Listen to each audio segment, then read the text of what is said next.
దశ is of doing business. 5 ఏళ్లలో ఒక్క సంవత్సరం మనం 2వ ప్లేస్కి వచ్చాం. 4 సార్లు నెంబర్ 1 ప్లేస్ లో ఉన్నాం. స్కిల్ ట్రైనింగ్ 8 లక్షల మందికి ఇవ్వగలిగాం.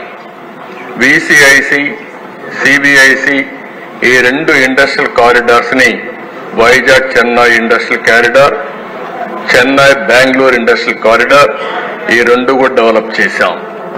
14,213 ఎకరాలు ఇండస్ట్రియల్ ల్యాండ్ ని మనం 1945 యూనిట్లకి అలాట్ చేసే పరిస్థితికి వచ్చాం. Kia Motors, hero Motors, Asian paints, ఇసూజీ Motors, Apollo tyres, Foxconn, Celkon ఇలాంటి అనేక కంపెనీలు ఆ రోజు పెట్టుబడులంటే దానికి చిరునామాగా ఆంధ్రప్రదేశ్ తయారయ్యే పరిస్థితి వచ్చింది. పెద్ద ఎత్తున పెట్టుబడులు వచ్చాయి.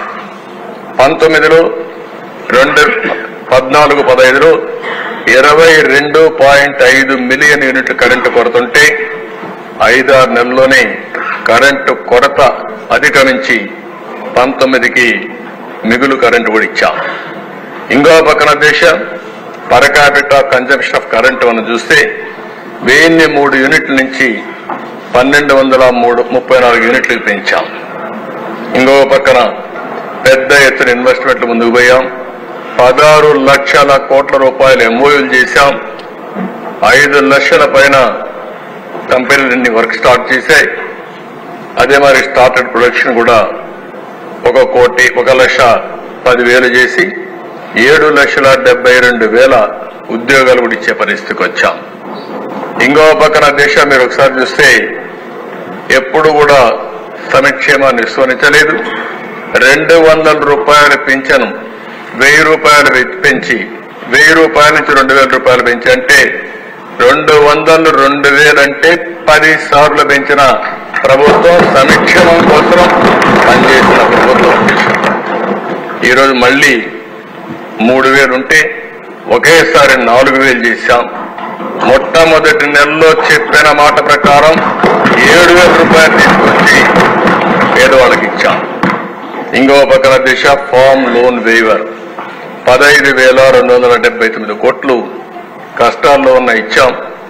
ఇంకో పక్కన ఎంప్లాయీస్ కూడా 43% ఫిట్మెంట్ ఛార్జెస్ ఇచ్చాం. తెలంగాణలో ఏదైతే ఇచ్చారో ఆ 5 సంవత్సరాలు మీరు ఒకసారి ఆలోచిస్తే తెలంగాణ ఆదాయం ఎక్కువ ఉన్నా ఇక్కడ కూడా ఏమాత్రం కూడా తక్కువ చేయకూడదనే ఉద్దేశంతో సంక్షేమం గాని అభివృద్ధి గాని ఇంకా అన్ని కార్యక్రమాల్లో మనం ముందుకు పోయే పరిస్థితి వచ్చాం. స్కాలర్షిప్లు అయితే 20 లక్షల మంది స్టూడెంట్స్ కి ఇచ్చాం. తల్లి బిడ్డ ఎక్స్ప్రెస్ తీసుకొచ్చాం. ఏదైతే సెల్ఫ్ హెల్ప్ గ్రూప్స్ డాక్రా సంఘాలు ఉన్నాయో వాళ్ళ ఆదాయం 36,000 ఉంటే 24,670 రూపాయలు తలసరి ఆదాయం వచ్చే పరిస్థితి తీసుకొచ్చాం. ఇంకో పక్కన దేశం అన్ని విషయాలు ఏదైతే కొంత క్యాంపెయిన్ మోడ్లో వెళ్ళాం. బడి పిలుస్తోంది, పేదరికంపై గెలుపు, ఆరోగ్యం, పరిశుభ్రం, నీరు, చెట్టు, పొలం పిలుస్తోంది ఇలాంటి అనేక కార్యక్రమాలు తీసుకొని మనం ముందుకు పోయి సంక్షేమ కార్యక్రమాలకి ఎన్ని ఇబ్బందులున్నా 34% బడ్జెట్ లో సంక్షేమానికి ఖర్చు పెట్టాం. ఇది అదే ఎకో సిస్టమ్ కంటిన్యూ అంటే మనకి ఈరోజు ఇబ్బందులు వచ్చేటివి కాదు.